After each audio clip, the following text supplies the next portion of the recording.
Audio லான்ச்ல எடுத்துட்டு இருப்பார் sir அவரு. ஆடியோ லான்ச்ல எடுத்துக்க வரா. அப்புறம் என்ன ஆடியோ லான்ச்? புரியல. ஆடியோ லான்ச் ஆமாங்க. அதான் மலேசியாவில் தான் மாலிக் பாய் பின்னிட்டானே. அவரு மலேசியாவே தூக்கி போட்டு அது வரைக்கும் உலக சரித்திரத்தில் இல்லாத அளவுக்கு பண்ணியிருக்காரு. அவர் தான் ஏழையா சார்? நீங்க குரல் கொடுத்துனுக்குறீங்க. தமிழ்நாட்டில் நடத்திருந்தா பரவாயில்ல. நான் வந்து ஒரு ப்ரொடியூசரா ஆடியோ லான்ச் பல கோடி பேசுறேங்க. ஆடியோ லான்ச் பல கோடி போயிருக்கும். ஆமா. ஏன் தமிழ்நாட்டில் இருக்க மலேசியால போய் வைக்கிறீங்க? என்ன பேசுறீங்க? அமெரிக்காவில் கூட வைப்பாங்க. நம்ம தமிழ் சினிமா எங்க போயிருக்குது? துபாயில கூட வைக்கலாம். நல்லா நடந்துச்சா?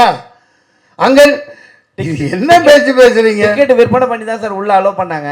எது? டிக்கெட் வித்து தான் உள்ள. சரி, அதனால உங்களுக்கு என்ன போகுது? நீங்க ஏன் வைத்தறிச்சல் பண்றீங்க? கடைசி வரையும் படம் அல்ல, கடைசி வரையும் கஷ்டப்படுறீங்களே.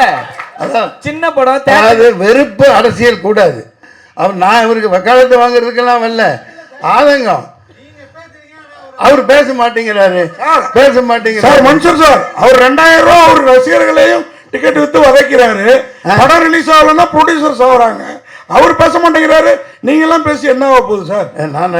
அவர் நாளைக்கு அரசியல்வாதியை வந்து என் உடம்புல ரத்தம் ஓடுது இல்லையா? மீடியாவே மீட் பண்ண மாட்டேங்கிறாரு சார். நிமிஷம். நீங்க 2000 ரூபாய் வாங்கிக்கிட்டு அவரு சினிமா காட்டாருன்னு சொல்றீங்க. அதுக்கு பவர் இருக்குது. வாங்குறான், கொடுக்குறான். நீ அதே 9,000 ரூபாய் கொடுத்து ஓட்டு வாங்குறிய. ஓட்டு அதுக்கு இங்க இருந்து கொடுக்குற. அப்பா மாட்டம் காசு கொடுக்குற. 5000 ரூபாய் கொடுக்குறிய ஓட்டுக்கு. ஒப்பன் தாத்தா பாட்டம் காசு கொடுக்குற. இவன் உழைச்சு சம்பாதிக்கிறான். சம்பாதிச்சு போட்டோம்.